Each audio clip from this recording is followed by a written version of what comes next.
Right. What's up? 520. There we go. 520 Collective. Let's go. We're here. It's the staff call. We're on YouTube. We're on Twitter. I'm going to run around the horn here and introduce y'all to who we got. We got Seventh from Adam with us. What's up, man? What's going on, people? Let's get it in. 520 Collective, baby. Yeah, man. We got King David the Vessel. What's good? What's going on? Good evening. God bless. Let's do it. Yeah, man. We got DJ Expander with us. What's good? Yeah. And producing for us tonight, making everything happen, my man Zero. What up? I don't got the stream deck set up either, so we gotta go with that. Man, Legend. he's doing all these sound effects manually tonight. That's a real producer right there. So, yeah, man, I'm Eric Boston. Check us out, 520collective.com. Follow us on Twitter, Instagram, all that good stuff at 520_co. And tonight, man, we are here to talk about the new album, the 11th studio album from our guy Brinson, Before He Cracks the Sky. It's GodChaserz, baby. Yeah. Mm-hmm. So, been out for what, a couple of weeks now, I guess. And dude, I know y'all got some thoughts. I want to jump into it because I personally have enjoyed this album. So I guess one thing to talk about first is kind of just the fact that Brinson said that this was a concept album, right? And so whenever he announced that, like I was I set pretty high standards whenever he announced that it was a concept album, because I don't know, there's just so many concept albums or people that claim that they're a concept album that whenever I listen to it, yeah, there might be a little bit of something that connects most of the songs, but not very well, if that makes sense. You know what I'm saying? Like it's real loose, that connection. And if I'm gonna listen to a concept album, I want a story to unfold from beginning to end. Okay. Yeah. So there's that. And I think when we're looking at Before He Cracks the Sky,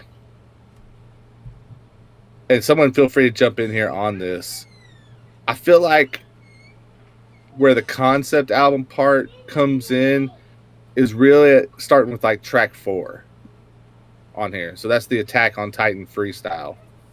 So before we get there, let's talk about the first of all, I guess let me see. What do you guys think? As far as like just talking about this album as a concept record, do you guys agree with me? You disagree? What do you think? I guess I'd like to know what's your frame of reference when you say concept album. So I mean the Like, traditional meaning of concept. What are you comparing it to? Are you talking about like Mr. Roboto, or I'm going way back. I'm just like, what is your frame of reference? Like, what do you consider to be the standard, or like maybe the bar for a default or for a concept album? I don't know if I would say it's the bar, but I would say one of the more, and it's not even like brand new by any means, but one of the most recent like concept albums that I listened to that I really enjoyed, that I felt was done well, was The Awakening by POD. So I mean, not hip hop, but still kind of connected to what we do. So I thought you were gonna say The Awakening by The Legend of Zero, but that's cool. Yeah, no, the by POD. Like I feel like that one was one that had, and even that it's not like perfect. Like there's one or two songs where I'm kind of like, but for the most part, it's building throughout the entire album, and so that's just really what I'm looking for. Is do I see a logical flow to it, a logical storyline, and can draw those lines from one to another on the tracks. I don't know, KD, what do you think, man, as far as am I off base with the concept album I did, and do you agree with me with saying that maybe track 4 is kind of the place to start if you're looking at the concept part of it? I'll be honest, for me, it doesn't play like a concept album. And to be honest, concept albums are hard to pull off. Like everything is congruent. It all makes sense from start to finish. No throwaways, like well-written records that make sense, that can stand alone by themselves, but plug into the story. Like you said, if we start somewhere, we should end somewhere by the time it's all done, and it doesn't feel forced, right? It's like a well-written screenplay, stage play, whatever. Every part of it makes sense. Those are hard to pull off. To me, this doesn't play like a concept album. I see concepts within the album, but it doesn't play to me overall like a concept project. KD, same question. Do you have any like what's a good reference for you? I'm gonna be honest, I don't have a great reference. I mean, I'm just be realistic. A lot of like Eric said, a lot of those things that try to come off that way. Hey, we're gonna do a audio stage play. A lot of those, they just don't pan out. It never materializes what's promised. You may see flashes here or there, but again, like a lot of movies, plot falls flat. You got characters that don't make sense. So like I said, there's pieces here, and I don't want to get into it before we get there. There's pieces in here that do play together, that do connect well together, I think. But as a whole, for me, it doesn't really play like a concept album. And just to the point, not necessarily having a point of reference for a great one, but in terms of from start, where we begin to where we end in this particular project, it doesn't play like a concept album for me. I'm not throwing that out there to derail anything. I think that'd be a really good beginning for this journey to have some frame of reference for us. And in the Christian world, I'd struggle to think of a lot of good stuff. Like, I don't know, Christmas Pageant by Family Force 5. They remixed a bunch of Christmas songs and they called it a Christmas pageant. It's kind of like a concept album, but that's not really what comes to mind for most of us, especially like coming from, like Frank Zappa and Pink Floyd's The Wall. Like, that's the world I came from. Material? You're talking about what? Like Carmen material, you know what I'm saying? Carmen, Like yes, Carmen is a very good example of that. Type of, you know what I'm saying? Yeah, like from the Christian world, it's hard to come up with examples. You don't get a lot of that. Yeah, yep. Mm-hmm. There's that one album, I can't name of it, about turning into a vampire. Atreyu. I don't remember the name of the album, but the hit song was Right Side of the Bed. The whole album was about being turned into a vampire. I don't know. It seemed like something that was in the early 2000s. Y'all not from the rock world. Yeah, dude, David's giving you a look, man. So I'll be flipping through articles, and if I come up with something, I'll throw it out from time to time if it's appropriate. Yeah. So I feel like when we like I said again, when we really get into kind of the concept part of this, it's that track 4. So I want to talk about those first 3 tracks first. And 7th, I'm gonna throw it over to you, man. Let's talk about the opener track, Welcome to the End. Give me your thoughts there. This track to me felt like I guess since this supposed to be like the last trilogy, he said it's supposed to be like a trilogy that he was doing. So I guess he just welcoming the album and welcome to the end. So he giving you the last of the trilogy in this album. So I kind of want to piggyback off what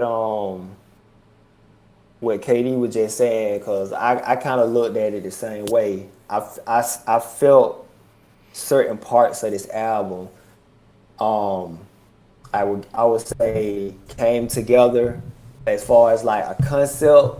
Like I look at titles of albums and I try to match each song with that title and see, do I get a story? And I seen that in certain parts of the album to where I seen connections, but I got a little out of each song that would connect with the title as Before He Cracked the Sky. Now, the Welcome to the End, I really didn't get too much from it. The only thing I got was just a intro track, just bring you into the album. Like I say, it's supposed to be the last part of the trilogy he was doing. So this was more like he spitting bars, just welcome you into the album. That's pretty much all I got for the first song.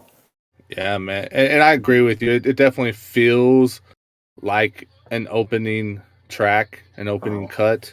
Yeah. Again, it's not bad by any means. Like you said, he's bringing bars, he's bringing energy. It gets you in there, but I mean, it's an opener. Expander, Yeah. what did you think, man? So for the first track, I know I if I remember correctly, he mentioned the end times. So I I thought Welcome to the End was referencing us being in the end times. That's what that's what I got from it. Yeah, and that, I mean, whenever you talk about the concept side of this, that is what we're talking about, right? We're talking about a story of what's happening right before Jesus, cracks that sky and returns, right? And what that looks like. And definitely, I think you see that. I almost feel like kind of like what Seventh was saying, right? Where welcome to the end. It's not necessarily welcome to this story. It's like, hey, welcome. I'm setting the stage to tell you something. If that makes sense. Yeah. So, the second track is the next two tracks, man. They're like classic Brinson, high energy, hype, make you move type of records. So I'm just gonna throw out here whoever wants to talk. So the second track has Portia Love and Norman Michael on it. It's Order My Steps. Who wants to jump in on that? Well, I'll speak on that real quick. Like I actually like that record. I like the whole OMS. Like I get that, and when it's done right, like I've seen that done corny in terms of like, and as artists, you kind of look at every aspect of it. So even from titling and labeling it, I've seen it done wrong and seen it done forced. I like the OMS. Like I think that's dope. It's really like kind of like it's a contemporary modern trappy, you know what I'm saying, like record, man. But I think Brinson pulls it off, you know what I mean. Everything, like the chorus is dope to me, the production and the mastering. So like on that first record, on the Welcome to the End, where he's kind of got like that whole filter on his vocals and stuff like that, like from that aspect of it, it was cool, but it wasn't as clean as the rest of the project, to me, just listening. But this one is kind of pristine, and it moves into a couple of really pristine records from a production, mix and mastering standpoint. So I think this is really like a standout record, and I don't mind Portia Love's performance on it. I think she does a really dope job on it. I think she sounds good. Like it's a song, and songs are hard to come by, man. And I'm gonna just be realistic. Like we don't have a lot of songwriters in the space. We have a lot of people who put verses and hooks together and get a dope track, but we don't have songwriters in the space. Songs are hard to come by. I think this is actually one of the more complete songs on the project. Yeah, I agree with that. This right here to me is more of like, this is vintage Brinson, in my opinion. Like this is what he do. This would be like the radio song that he would put out. A very complete song. Portia Love, you really can't go wrong with her right now. Everything she's pretty much getting on lately is like just been a hit, So the hook is catchy, the beat, everything about it. Like this is like, this is one of the ones I can hear like he putting on the radio, getting a lot of spins, and I've heard a lot of Order My Steps as well, but I can honestly say he did a real good job on this one right here. I like this song. Yeah, man, I would too. I think, and that's where I think, for fans that have went, supported Brinson for a long time. I feel like these first few tracks were like, hey, I'm gonna give y'all what you're used to before we dive into a little something different here, right? So, yeah, again, 100%. It is. We're talking about singles. Like this is a song that is single worthy, right? So, and Katie, I think you made a good point, man. Of really good songwriting, and you get a lot of good examples of that throughout this album too. I feel like, and honestly, perhaps my favorite record from this album is the third song, "Flowers from the South" with Big Phil. Man, like Brinson and Big Phil, they have a great chemistry. This isn't the first time they've got together. Dude, Big Phil brought it on that hook. What do y'all think? That's another song I love. Like again, like Big Phil, you can't really go wrong with him. Like he's great with hooks. Like you can put him on a hook, and I feel like we only have a certain amount of people in the Christian hip hop space that can give you a perfect hook. And Big Phil is like one of those ones. Like that song right there, with me being from the South, it got that Southern feel, and it knocks in the car. So like I really been playing this album in my car a lot. So it sounds real good on the system and everything. So yeah, I love this song as well. This is a great song. Again, vintage Brinson. Like this is what Brinson do. This is what he brought. Yeah, I agree. I think it's a really dope record. I like the feel of it. And it's Southern, it's dirty South, but it's not, it's not behind the times. You know what I'm saying? Like it's present.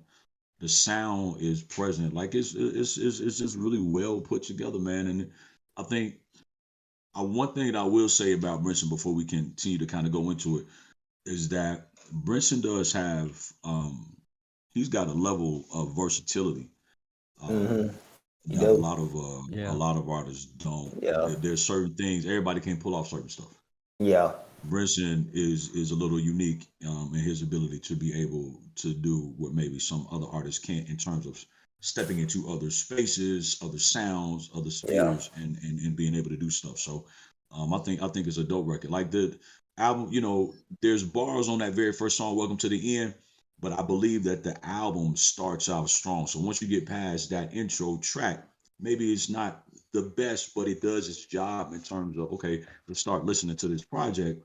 These first two songs, I think, are great setups. You know what I'm saying? Getting into it. Yeah, that intro catch your attention. It gets your attention, and then he hit you right with "Order My Step" and "Flowers from the South," and he got you locked in. So yeah, I agree. And then right after that is the fourth one, "Attack on Titan Freestyle." That's one of my favorite ones on the project. Yeah, and I want to get to that. Just say I want to follow up on something that David said real quick though. You talked about "Flowers from the South" being definitely a Southern track. So here's what's interesting to me, dude, and I'm gonna say throughout this, whoever wants to answer this question, but you've got, when you're talking about the South, you still have a lot of different sounds, right? You've got an Atlanta sound, right? You got Miami, you got Houston, you got all. Dude, is this right here, is "Flowers from the South," like if someone was to ask you about like Duval, like is this a great example of that? I would say yes. Yeah. I would definitely say yes. This is definitely Duval. Like Jacksonville all day, So yeah. Yeah, man, I'm with you. I don't know. I was just thinking about that. Whenever I was listening to the album on my way home again today. I've been listening to it like crazy, but I was like, man, you talk about like Duval's kind of like getting on the map, right? Jacksonville getting on the map with over the last handful of years, whenever it comes to hip hop, and the way you do that is by having just a certain sound, right? A sound that is distinctive. Yeah. And I think that this captures that, it is great. Like if someone asks you, hey, what do you mean by Duval? What do you mean by like, okay, here, listen to this, then you'll understand. Yeah. Right. So, but yeah, Expander. Right. So yeah, we're gonna go into track 4. So like, I don't feel like we need to hit on every single track. I want to talk about what y'all want to talk about from here on out. But like I said, I feel like the 4th track, Attack on Titan, is the kickoff to where we start seeing why he said that this was a concept album. So Expander, you brought it up, man. Let's go to you first. What was it about Attack on Titan freestyle that stood out for you? Well, the way the flow, both the flow and the way the 808s hit is what got me. Those that song, the 4th one and the very last one kind of hit similarly to me. So yeah, that's my thoughts. Yeah, so I really I got a chance to hear Attack on Titan. Man, it's been a minute. Like Brinson was able to share it with me, before the album or anything was out. And I was like, dude, this right here. I was like, even if this isn't on the album, because I mean, like I said, I don't think that there was even like a decision on for sure what was making the album. I was like, man, even if this doesn't make the album, you put this out, this is going to be able to get people excited for the album, right?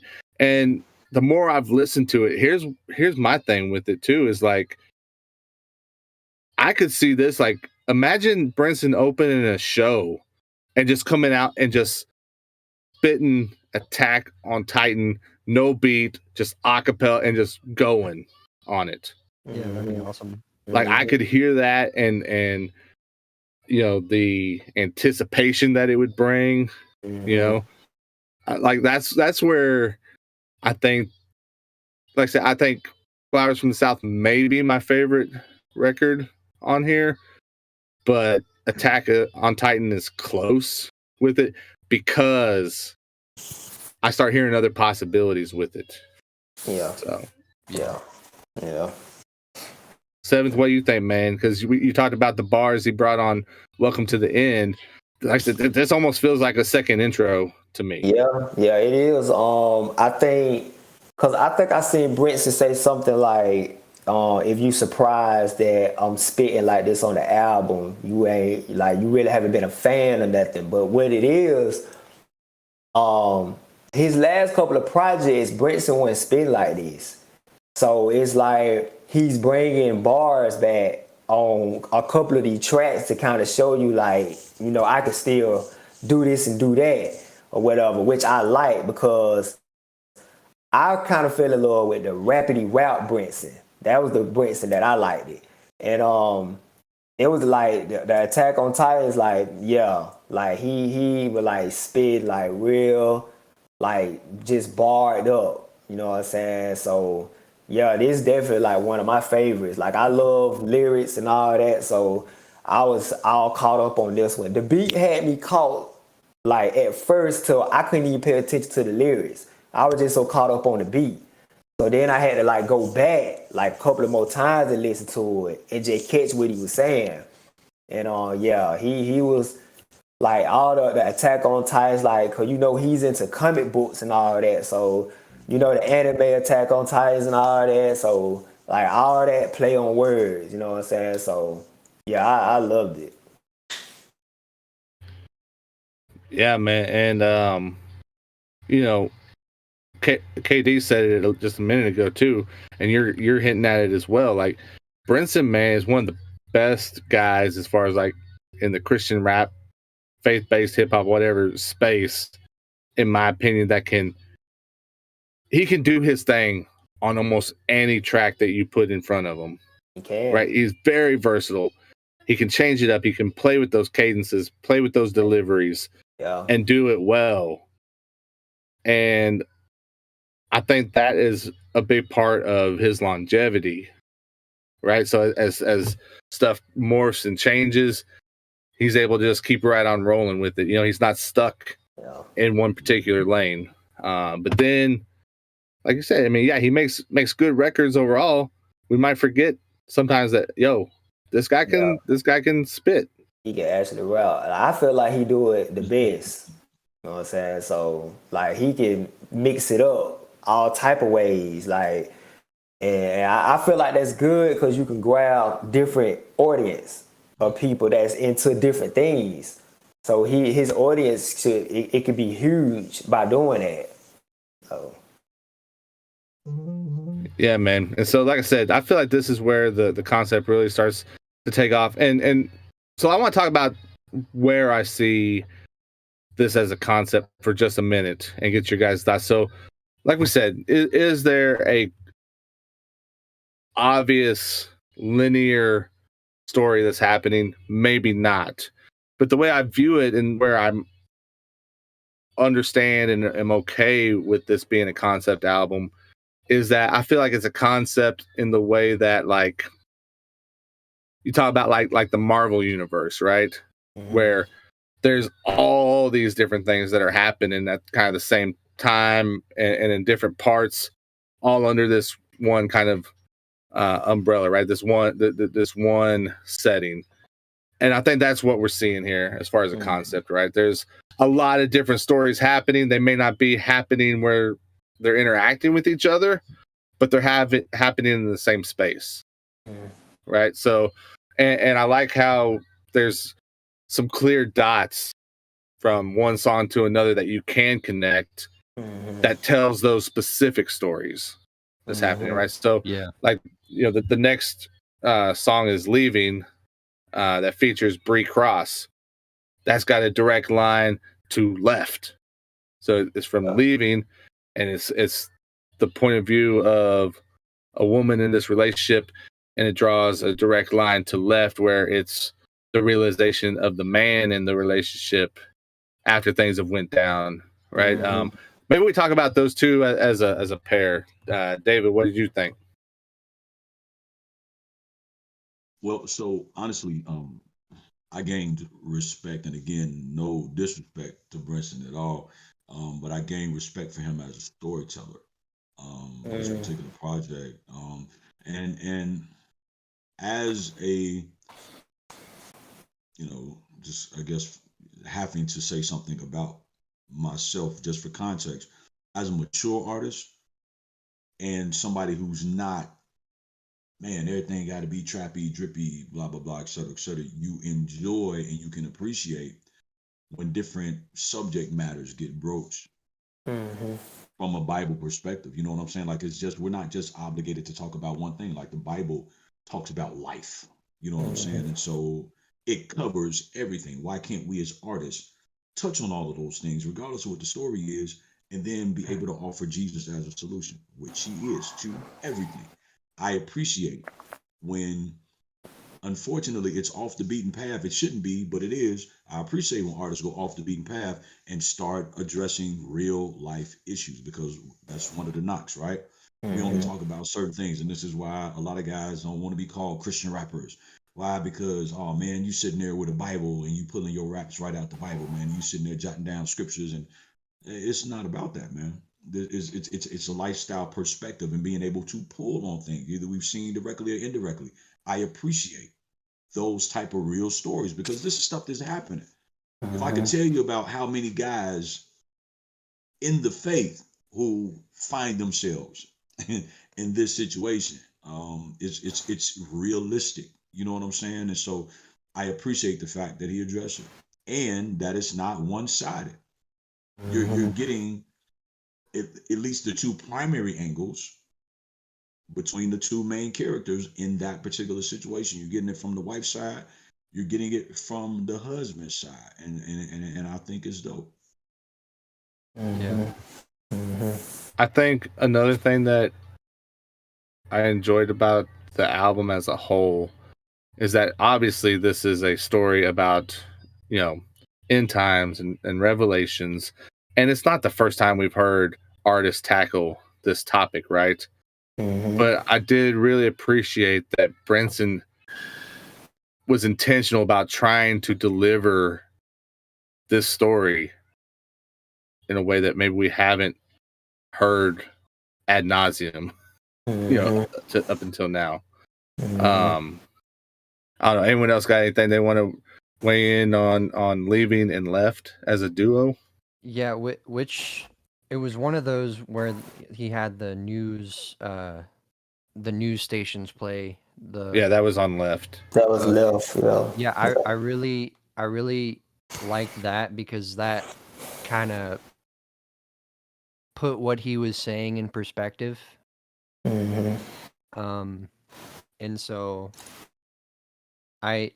definitely like the first, what was it? Yeah, the first track, and then the one with the news stations going. That, and he said he was calling, the guy was calling the woman, and he was talking about like, and she was like missing, and that, like, and yeah, to add on what Katie was saying, he is a phenomenal storyteller. Like that, the way he the way he told that story was phenomenal. So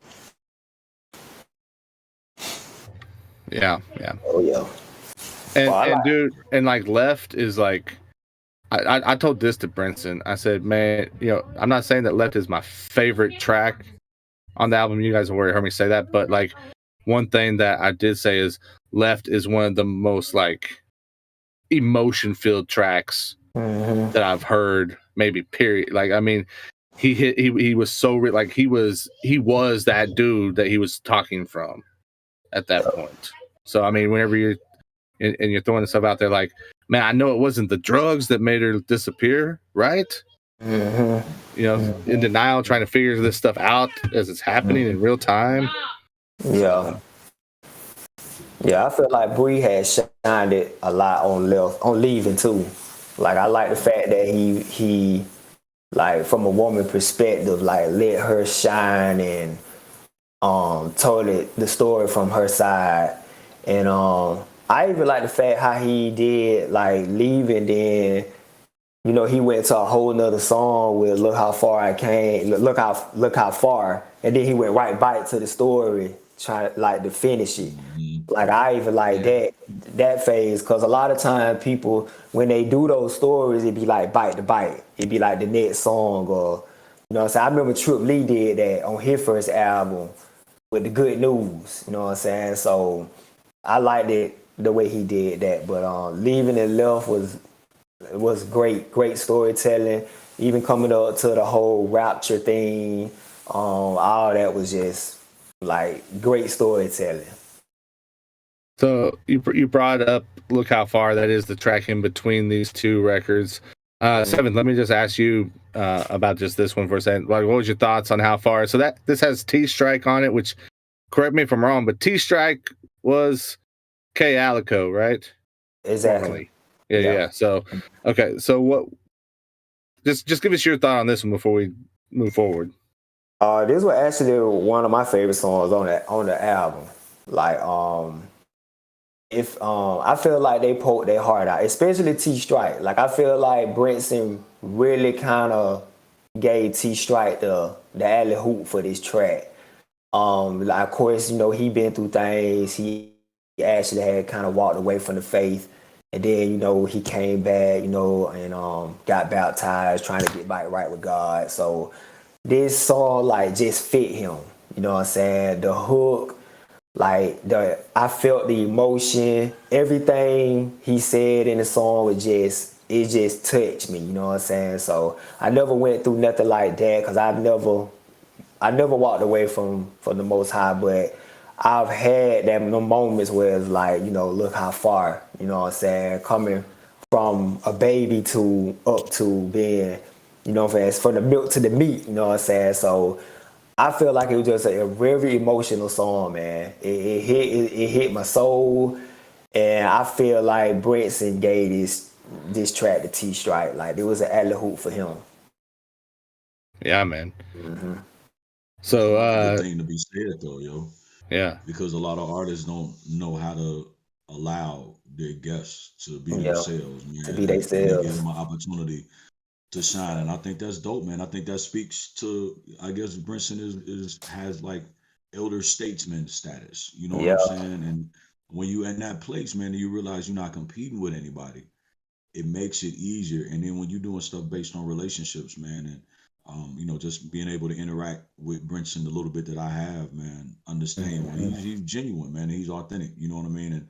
And that plays a lot. And when you're like that, again, you're not worried about competing with other people. So when y'all come together and you work, I'm an advocate of things being better based on relationship. It's gonna be dope when y'all know each other. It's not a whole works for hire type deal. Like, man, we get along because we get along. And if the music wasn't involved, you know what I'm saying, we would still be tight. That makes songs, records, stuff like that much better, man. So shout out to Brinson, man, for offering his platform to these other artists, man. Yeah, man, and Brinson does a great job of that. He doesn't just work with the same people over and I mean, he does multiple things with certain people, but like he always has like a new crop of features, like with every project, man. So definitely, and so we're halfway through talking about this. Zero is the only one of us who has not heard this, so we've talked about half the album so far. Zero, what are your thoughts based off of what we've been saying? I am very intrigued, and I've been looking for what shifted. Oh, you turned his camera off. I've been looking for links, anything that's been written about it online, just kind of searching it, Google searching, trying to see what kind of chatter I can find. I didn't see any like giveaway tracks or videos or anything like that, so there was nothing that I could really put links to other than the official album. But I will, when I get the time to listen to it, I'll be listening, and that's going to be in my personal queue. But yeah, I'm really intrigued just by what I'm hearing. And then also, we got B Plus Music in the chat saying what's up to everybody. And what up, B Plus? 7th from Adam. You're in two places at the same time. Exactly. I got to see what's going on. So I can tell you this: if like for anyone listening, if you haven't heard the album so far, you can go to Bandcamp. There's 2 songs that you can listen to on there: "Order My Steps" and "No Question." He also did release Comment Section as a single as well. So we did talk about. We just said "No Question" is one of those songs that you can hear on Bandcamp, and that's the song after Left. So this is kind of a cypher style track. It features Ready Rider, C Straight, both of those guys, GodChaserz artists, and then D.I. Disciple. Anyone want to throw in their 2 cents on that record? I was kind of hoping we would hear a clip. Oh, that'd be cool. We'll talk for a second, and maybe I can play a little bit. But give me a second. Y'all talk. Well, this track right here was just I'm gonna try to out rap you track to me. There's everybody getting off their bars, you know what I'm saying? To me, it felt like a Rockefeller song. Like it felt like one of them Philadelphia, like the beat, it got like a state property type feel. If I can remember, I think Brinson said this song was Ready Rider song, but Ready Rider gave it to him. So this was more, again, Brinson getting back in his bag. Like he seemed like he was ready to rap on this album. Like he ain't really rap like this in a while. So this was just a cypher type song. You know what I'm saying? I love cypher songs, so this with them getting they Wu-Tang on kind of. So yeah, I liked this. Yeah, man. So yeah, we can play a short clip of this. We can play a short clip of this. All right, I got the stream pulled up. Okay, I'm not gonna play very much of it, but we'll play a little bit.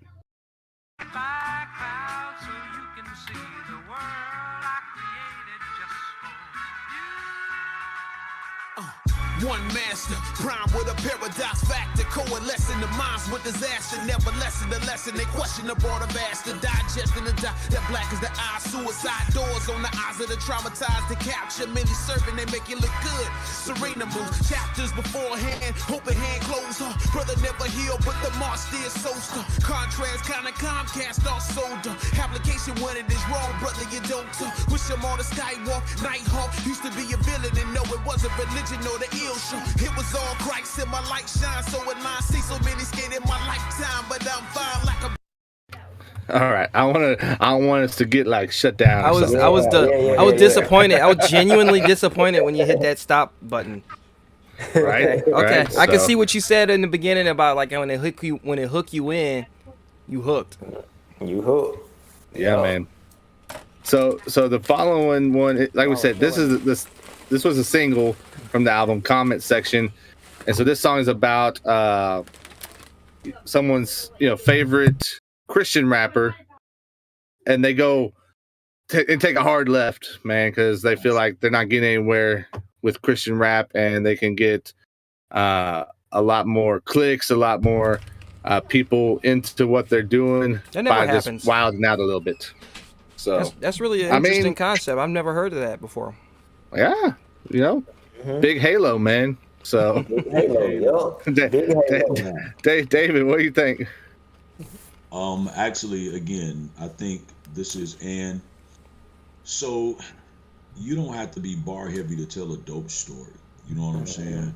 And I think the way that Brinson did this, getting a phone call from his buddy, hey, you been online today, you checked out Big Halo, post, blah, blah, blah, blah, blah, I think is really well done. And just going back to like the leaving and the left, he kind of does a similar move with this one. And of course, we'll get to, to the corresponding record. But I really like how he did this. I really like how he put it together. It's extremely relevant. And we all aware of that. It's a conversation that needs to be had. I've been on that end of that conversation. You know what I'm saying? Getting somebody mad and upset. You care and you reach out and, you don't get a response, or the response that you get is blah, blah, blah, blah, blah. Yo, you tripping, you don't know me, et cetera, et cetera. Like I've been there, you know what I'm saying? So I feel that record, there's a lot of that that's going on right now. If you haven't been in that space, you've seen posts about it. You've seen people get called trolls. Everybody's a troll now just because you don't necessarily allow certain stuff to go on. Like this record is extremely relevant and is well put together. So again, man, kudos to Brinson for this one.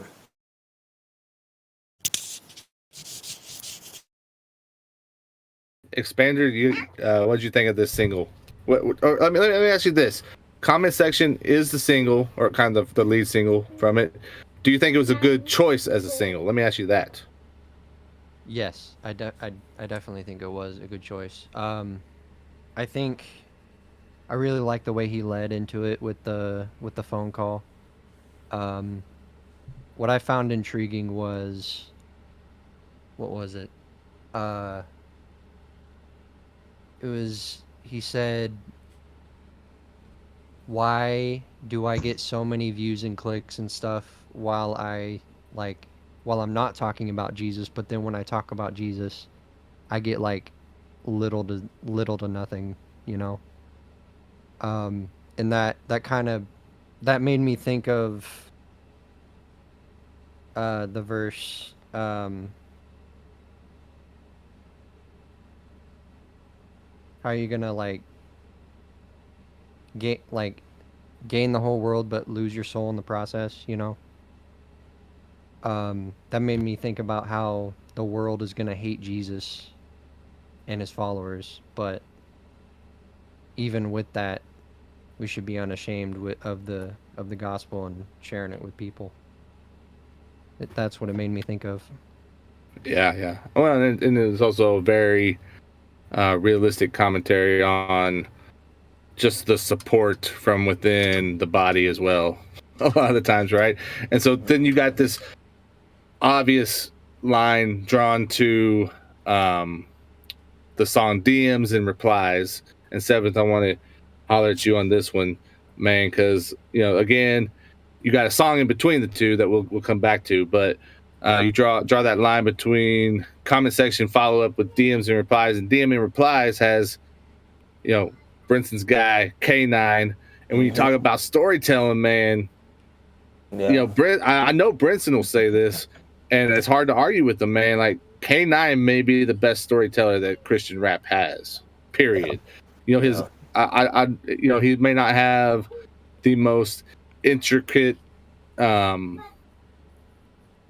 like flow pattern and all this stuff. Like You can go there. You can go there. oh no, he like that's the thing. Like he what he does with this is what I love about K9, man, is like he tells a story so well that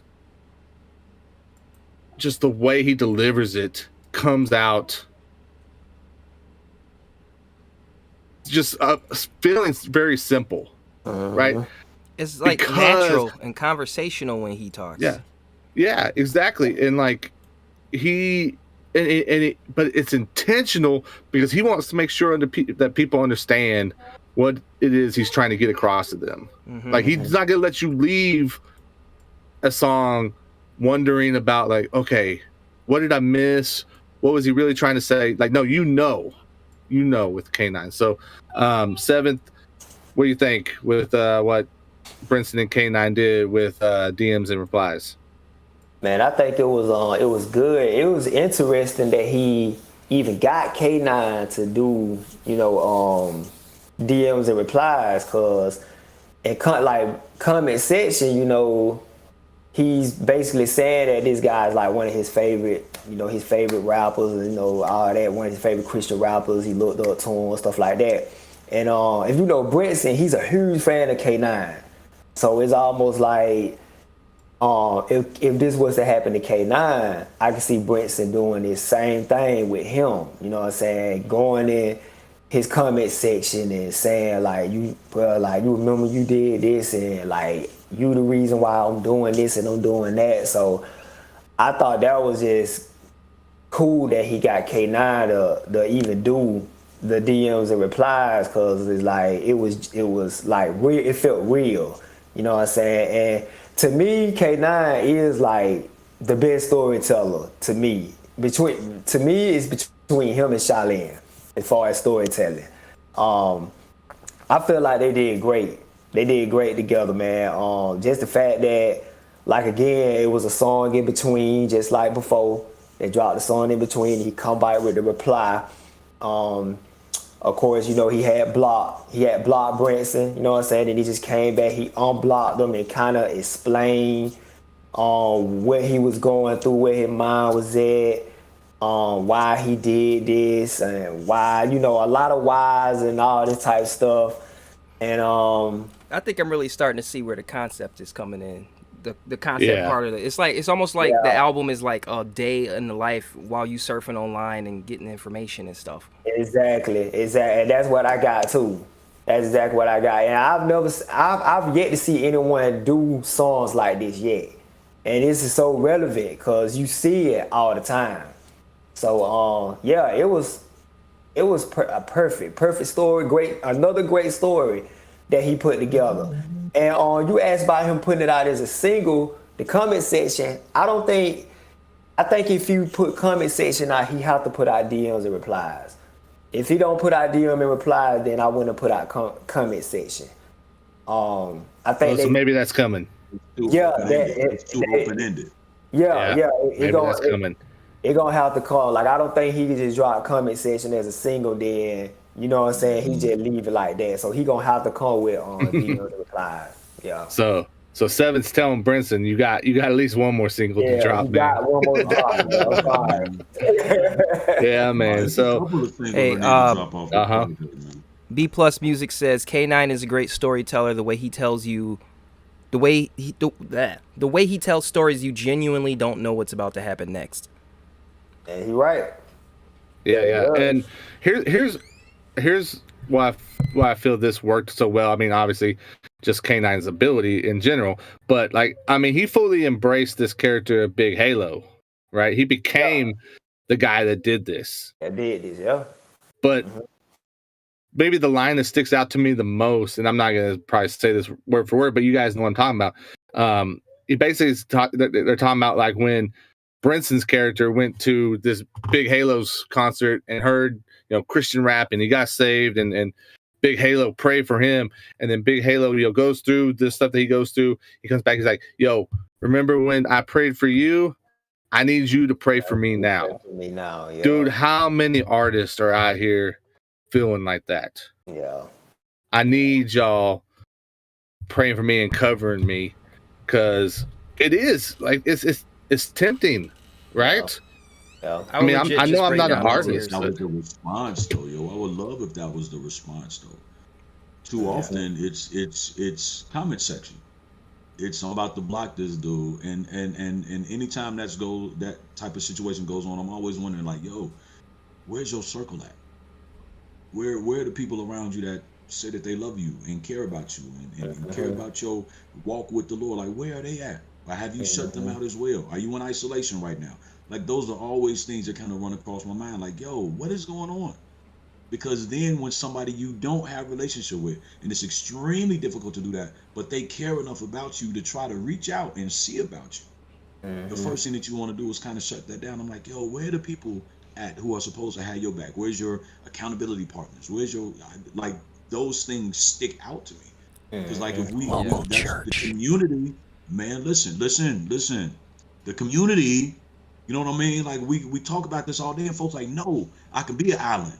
And I can succeed and I can excel by myself. And it's me and the Lord. And it's about this relationship. And it's not about religion. I'm like, yo, you missing it. You missing it. That's the local church, man.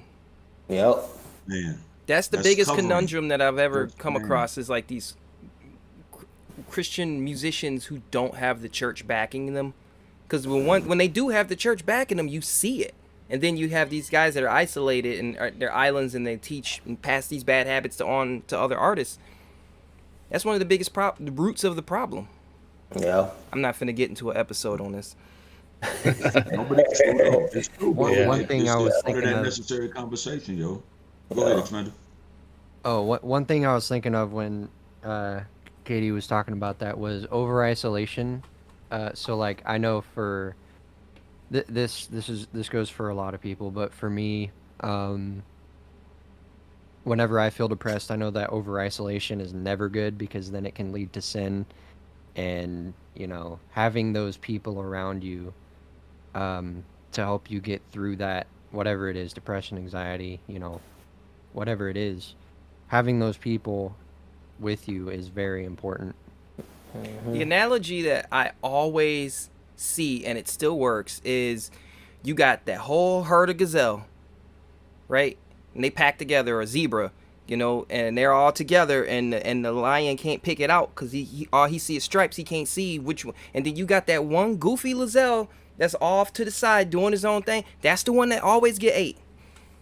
It's the one goofy one that I'm gonna go this way. I'm not even gonna stay with the fold or the pack or whatever they are. It's like the devil isolates people, man. He's like, that's what he does. And I'm not just for the sake of that analogy. Like, if you look into like missionary stories about demon possessed people or demon oppressed people, just demonized in general, like the first thing they do is isolate you. Like, literally, that's the first thing. Like, it's like a textbook move every single time is they isolate you. The devil wants you isolated. The church is a part of our power. Like, together, we are the church together. Like, we look out for each other. We praying for each other. We lifting each other up. You think you're going to do it by yourself? You are deceived. Yeah, man. So, okay. We had three more tracks to talk about, fellas. So, in between comment section and DMs and replies, we got the record posted up, and it features Under 5. Now, KD's got some stuff to say. I'm just going to say this real quick. I won't dive in. I'm going to hear KD's breakdown, but I'm going to say this, man. I had not heard Under 5 before hearing this. She went crazy on this. Like, I've got to dive into more of her stuff. Yeah. Because she killed this. You know, this is not a knock to any other rappers that happen to be female, but my goodness, this is how it needs to be done. Like, there's too many you know, when you talk about like trap artists and stuff sound the same, that's what we're seeing, I think, with female rappers as well. There's a lot of them that just sound too much the same to me. And if you can make yourself distinct and you can freaking deliver bars like she did, my goodness. KD, what's up? Eric. What up, Lost and Found? Lost and Found said the review show is back with the eyes. What was the first thing I said at the beginning of this conversation? Oh, Lost and Found's got that album. He's just saying that because with, he know he might win. Nah, He he's be got bringing that heat. He's got that album with 50 artists on it, man. So oh man, I seen the article about that today. I'm sure Lost and Found's gonna holler at me. Sorry, go ahead, KD. Yo, so hey, you can't not talk about this record off this project, man. Like, again, Brinson sharing his platform and doing it well. So, in not one of these instances is he necessarily outshined. Not that that's something that we got to be concerned with, but if it's your project, you got to be able to hold your own. I mean, let's just be realistic, okay? But the chemistry between the two of them, Brinson and Under Five, I almost called her Five Below earlier. Brinson and Under Five, man, the chemistry between them, and they don't do it back and forth, but it's just her verse and his verse, and his response to her aggression on the record. Like Eric said, man, she absolutely killed it. The track is dope. I love the hook on this record. I'm paraphrasing. I'm tired of people talking about stuff on their song that they don't really do. I'll post it up. Where y'all at? I don't see y'all doing the stuff that you claim that you do on your records. Yeah. And as the body, that's a big deal. Because y'all talk about, man, go out, get the loss. But bro, you won't go out and witness to nobody. You won't witness to the people that sit comfortably with you. So I love this record. She was super dope. I was almost going to say earlier that the first female feature was not the best female feature on the record. Man, Under Five crushed it. She held her own. She was confident. And man, again, Brinson flipping the styles up. The track is dope. I think that's one of the best records on the project for me. I see Seventh shaking his head a lot, man. Cause I agree with everything he just said. Like that's all. Like this was another track I feel like Brinson alley hooped it. You know what I'm saying? Like I think he said that he had been trying to work with her for the longest. You know what I'm saying? And he finally got her on the track. And I can only imagine when he heard her verse, like wow, like she just went all the way off. You know what I'm saying? So yeah, this is one of the best songs on the project, like for real. Had you heard her before? I had never heard her. Like even when he was talking about her, I was sitting there like thinking like, dang, who in the world is that? Like, cause he was talking about her like she been around for a while. So I had never heard her. This was my first time hearing her. Yeah, man, we got to dive into her stuff some more, man. We do, because she is crazy talented. Yeah, crazy talented. So, and that kind of flows into the next to last record on the album. And when you talk about crazy talent, you gotta give it up for OGs, man. So, Brinson said that this was a bucket list collaboration for him.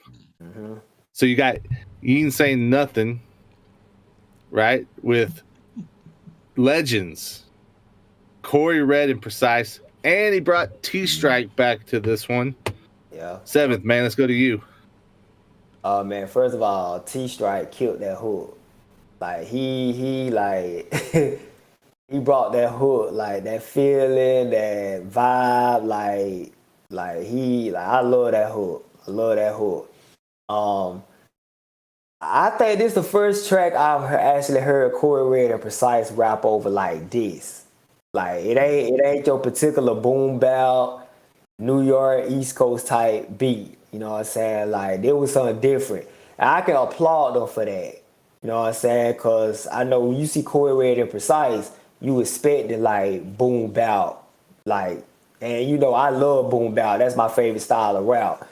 But I can appreciate them trying something different or doing something different, showing that we can rap over any type of beat. You know what I'm saying? And I didn't really like Precise verse that much, but Corey Red got off. I like the Corey Red verse. You know what I'm saying? Brinson felt like he was in fan mode. So I like it. I like to hear verse too, man. But really, the highlight of the song to me was T Strike. Like I like the hook. Like I really loved that hook. Yeah, man. Let me ask you this, man. So I think, or for me anyway, it's natural. I don't think I'm the only one to, whenever you get, your first look at an album, you kind of look at those features, right? Mm-hmm. And you're saying, okay, what am I interested here, right? The features, and then maybe the title. What catches your attention? And I think when you see Corey Red and Precise, you're gonna be like, okay, I know this is one of the ones I'm checking out quick, right? Oh, exactly. And you set this expectation going into it, man. So what was your expectation for this track like, and do you feel like it lived up to it?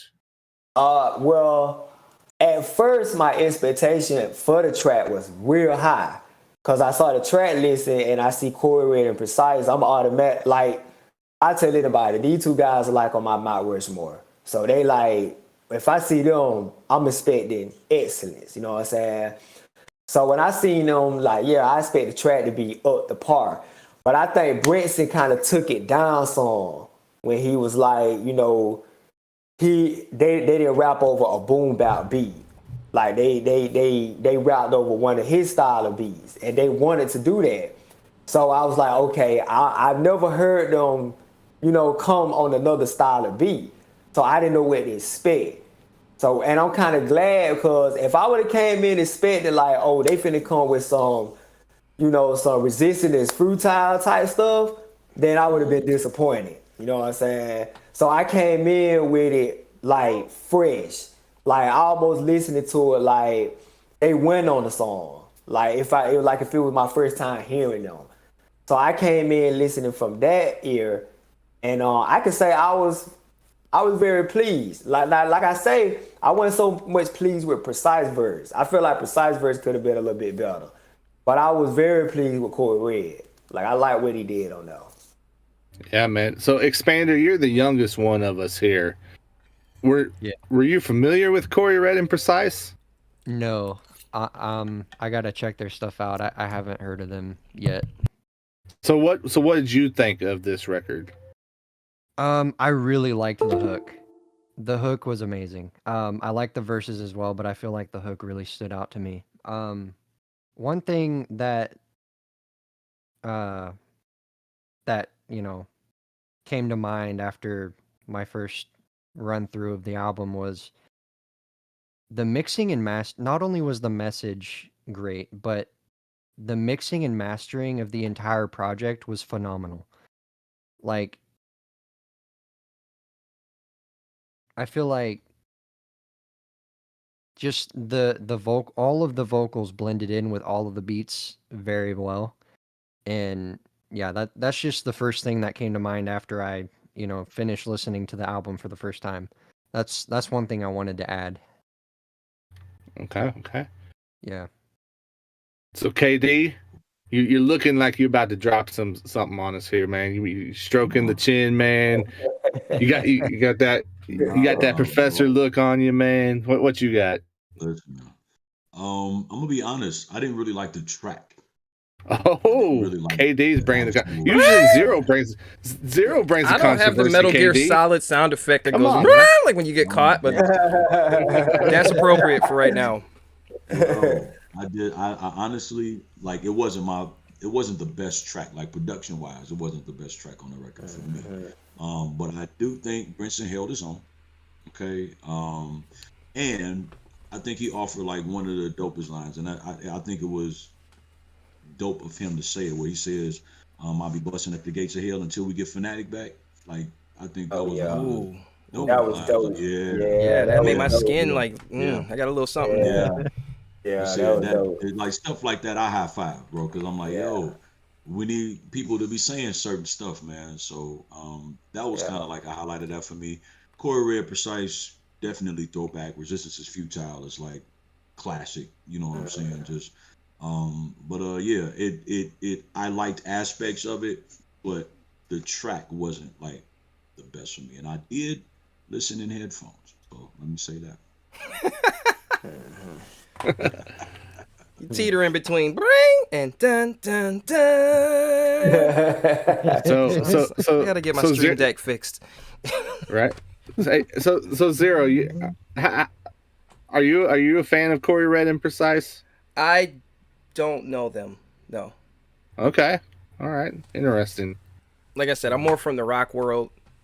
Yeah. And then the independent stuff was like very independent. It was like people I met at festivals and stuff.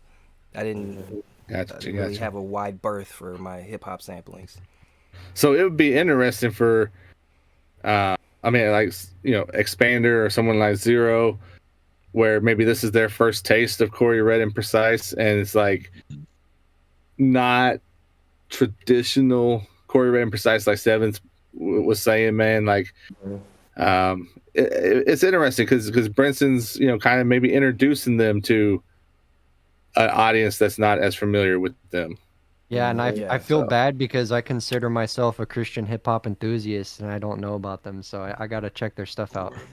Yo, they like underground, like hardcore, like yeah. You do a little digging, man.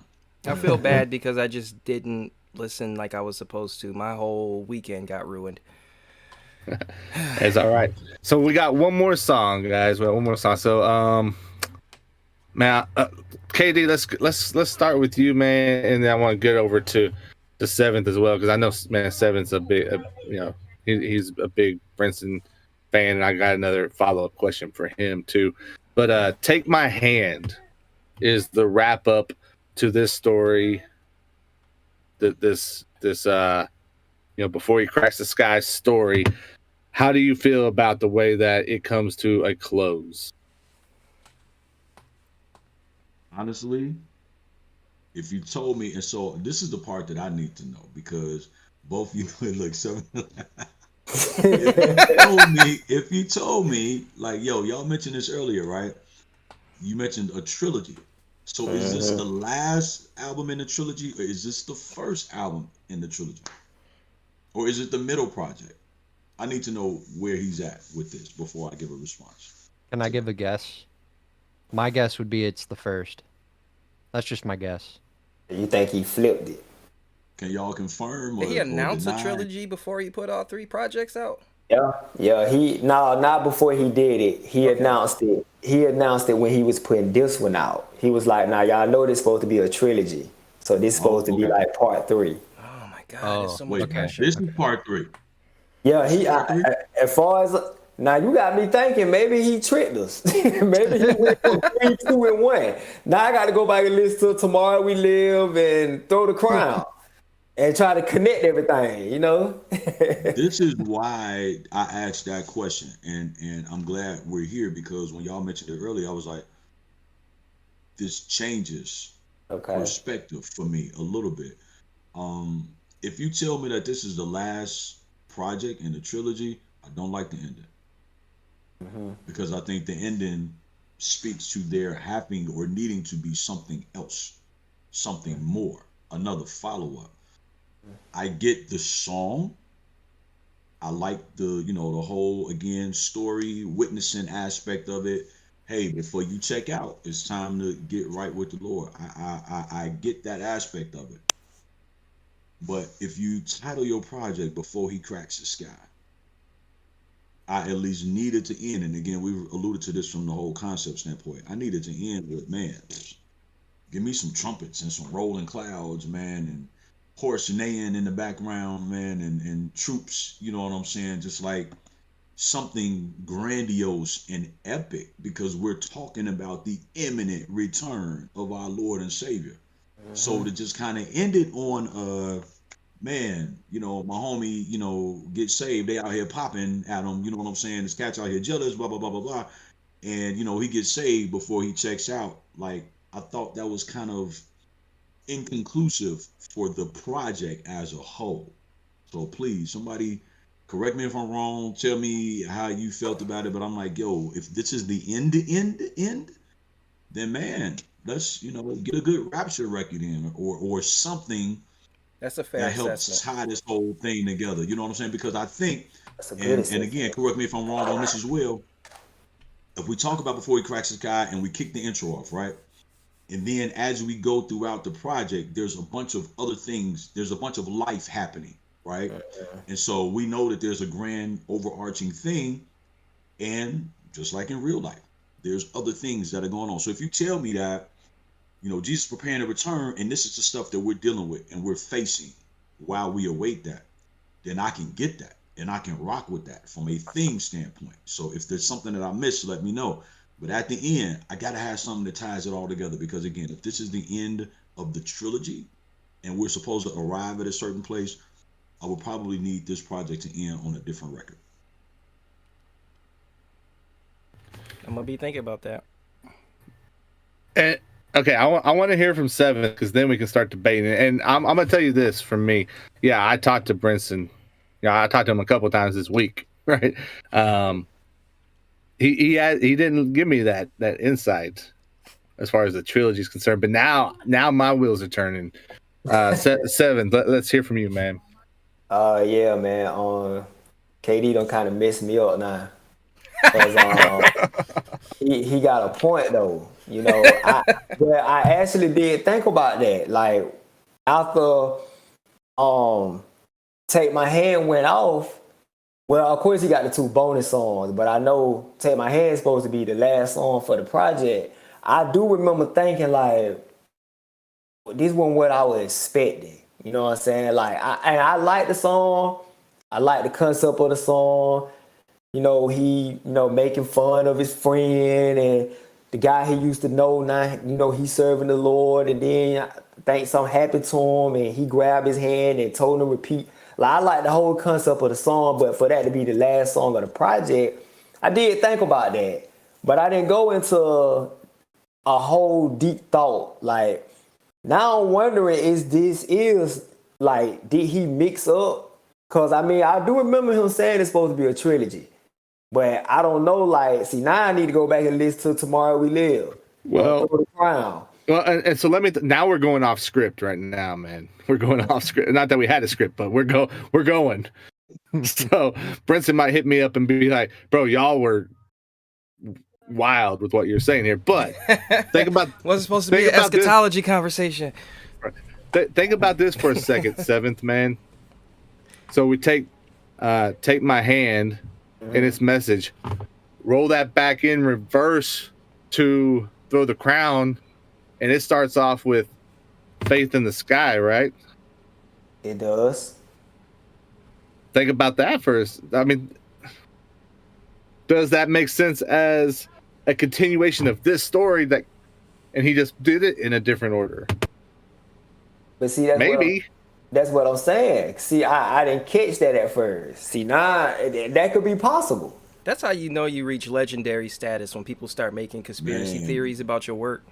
Well, I'm just saying, because you're talking about a project, talking about the rapture and revelation and Jesus coming back, and here's a guy who, life's about to end, pray with me, and now what happens? We may be connecting some dots that aren't meant to connect, but if you roll that into backwards into Throw the Crown, and it starts off with Faith in the Sky.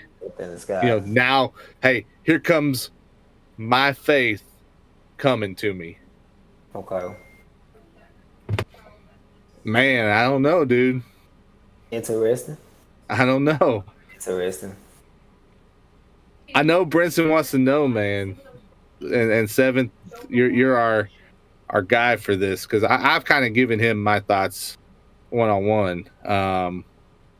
And you and I have kind of talked about this a little bit, but where do you rank Before He Cracks the Sky? Like, where do you put it among his discography, man? As of right now, it might be my favorite, but I'm thinking I'm stuck in the prison of the moment. That's what I'm thinking. Cause I've been playing it the most. I'm loving every song on the project. So I know right now I can't say these last 3 projects he's done are my favorite. These last 3 albums he done, but I think out of Reversing Tomorrow and Throw the Crown, I think I like the Reversing Tomorrow the best. That was my favorite one. But I can say this one right here is my favorite one right now, but I think it's just the prisoner of the moment thing.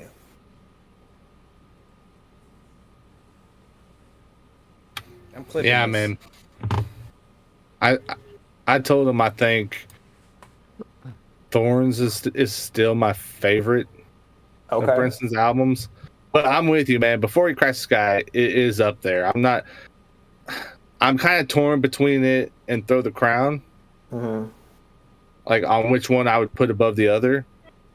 Now that's not saying I wouldn't put something else above those potentially, but I feel like those two are really close together. And now you got me thinking about, well, man, are they supposed to flow into each other backwards? And I'm like, I don't even know what to do with that thought, you know? So, yeah. So, yeah, so in review show fashion, are y'all gonna grade this? Yeah. So we do a grade, a letter grade like you in school. So let's start with DJ Expander, man. What grade would you give to Before He Cracks the Sky? Based on my tastes, a solid B+. Okay, B+. Seventh, what do you got? I got an A-. A-. Okay, we're close. KD? Yo, I'm gonna go B+ too. I thought you was about to go Simon. I know. I feel like I should like throw something out there that just totally breaks up the curve and stuff, you know. No, dude. Here's the thing. If you asked me after my first listen, I think I would have been a little bit tougher on it as a whole. I've listened to this album a lot over the past like 2 weeks. Like, I mean, a lot. I'm driving 45 minutes to work now, so I've had it on repeat, back and forth. And the more I've listened to it, man, the more I am enjoying it. I don't think I could give it below an A-. I really don't. I think whenever you talk about, especially when you start comparing it to other projects within this genre. Mm-hmm. So are you giving it an A or an A-? I'm gonna give it an A-. There are a couple things, I do wish that the concept angle of it was a little bit better developed. Like you guys said, there's a couple of things that fell a little bit flat. Again, thinking about maybe what could have been with that Corey Red and Precise collab. Mm-hmm. Not that it was bad, it was just not what was expected, and so I think that just kind of hangs out in the back of your mind a little bit, right? Where you're like, oh man, not that I dislike this, but imagine if type of deal. So A- feels about right. We super close. We real close. Yeah. Yeah. Like, and that's really good. Like, it's really, and that's why, especially because I'm not going to compare it to, well, I mean, I can't really compare it to a lot of mainstream because I don't really listen to mainstream stuff at this point, but there's just quality though. Yeah. And for me, there's just not a lot of albums, especially like lengthy albums, that get put out in this space, man. And so when people do it, there's a lot of times it's like, okay, here's just a bunch of singles I was working on that I'm going to throw together, right? Fine, that's an out. I'm not knocking that, but I miss when there was, even if it wasn't necessarily a concept album, I miss having longer albums that were thought out from start to finish. Oh yeah. Where the track order mattered and all these different aspects, right? The art of creating an album. Yeah, I'll say I think Don't forget Go about ahead, go AKA ahead. Fisher's In the Ruins of Dreamland. Yeah.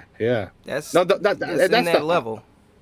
Yeah. It's that's what I was gonna say. Is I'm not saying there's not any albums like that, right? I mean, I think Just Raised did a good job with his project, because he's put out 2 projects this year, and I think he did a good job with both of those. The memoirs from earlier in the year is one of my favorite releases. But we need more of it, because I think it challenges and it causes an artist to go to a different place with their creativity. Yeah. Than you're forced to do with when you're just focused on singles or like 3-song EPs or whatever.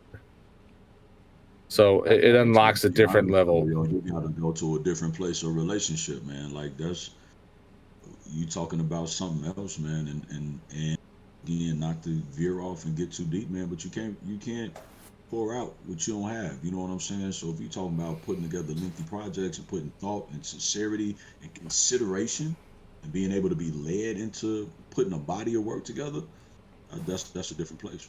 It is very creative, and it's very spiritual when you're trying to do that.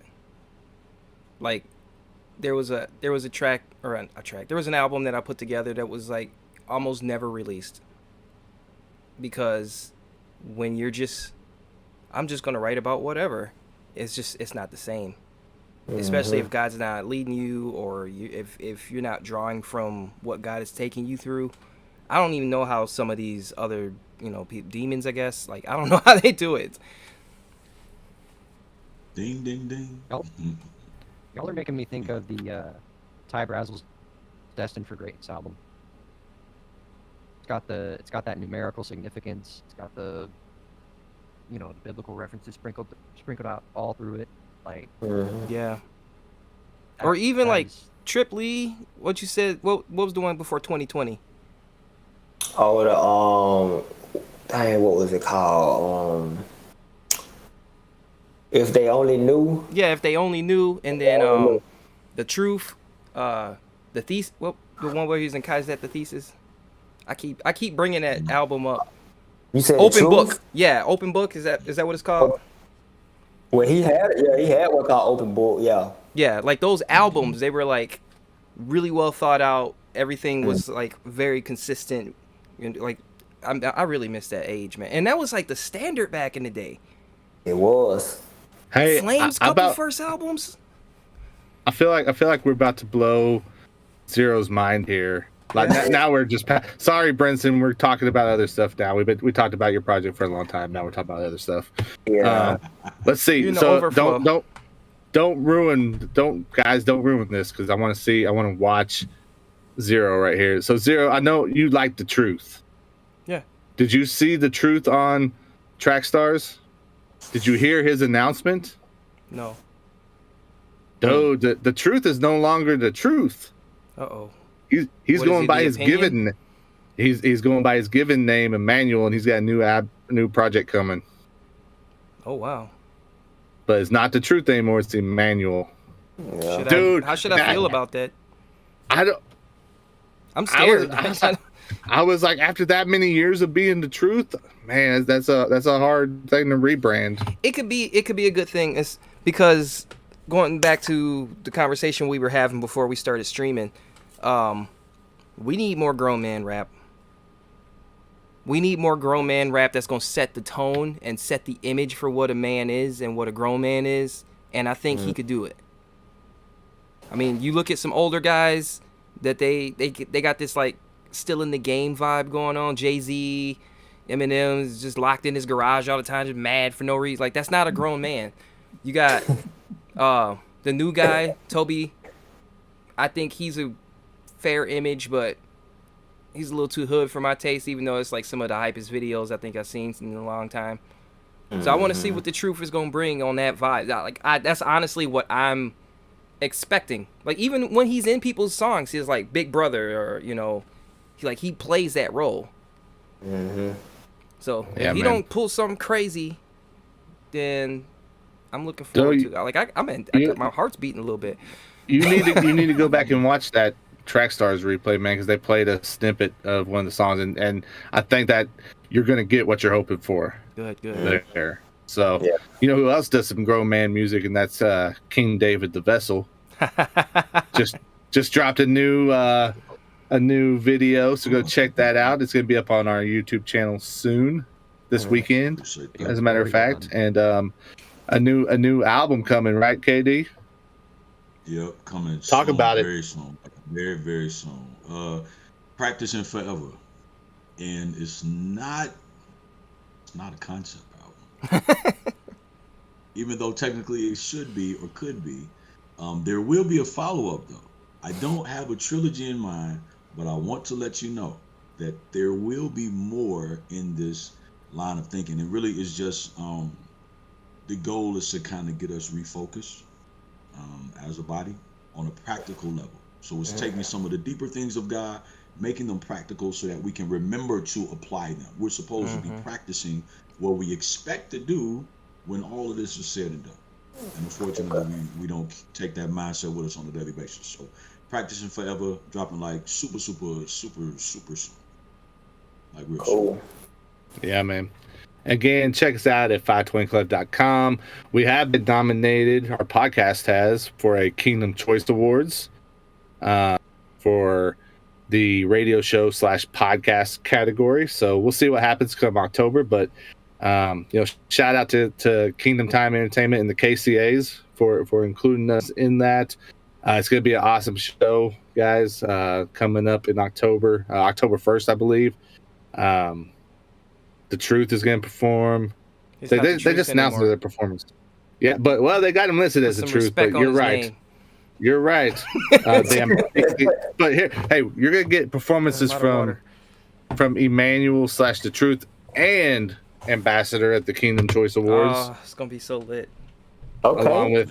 Along with a lot of other, I think Brinson's going to be there, as a matter of fact, performing, and Oatmeal from GodChaserz.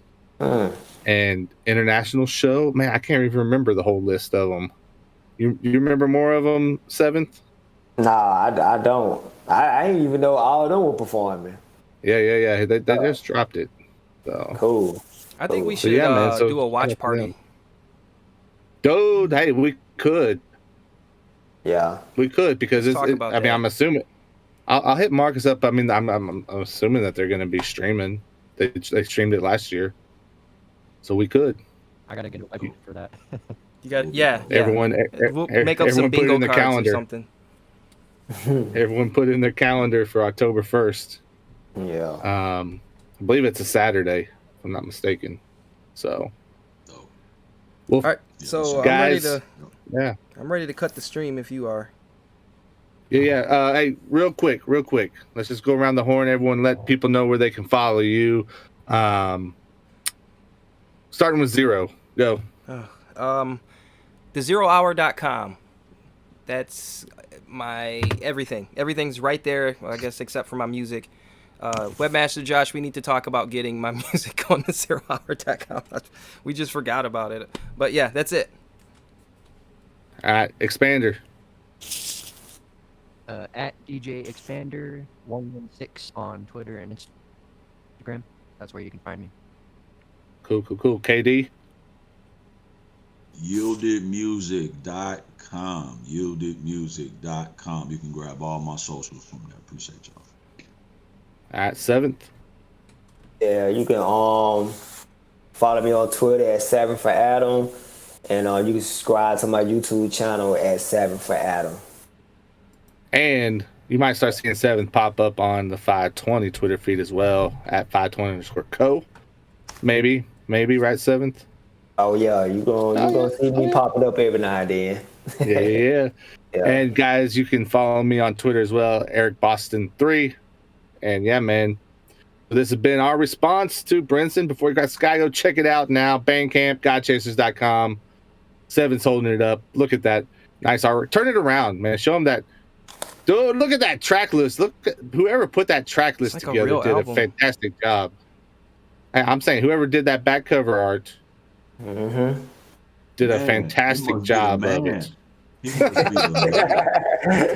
I don't know if Zero realizes that I did that back cover because he's just like, what? Bro, I'm just doing it for the show. You know, I'm trying to fight COVID.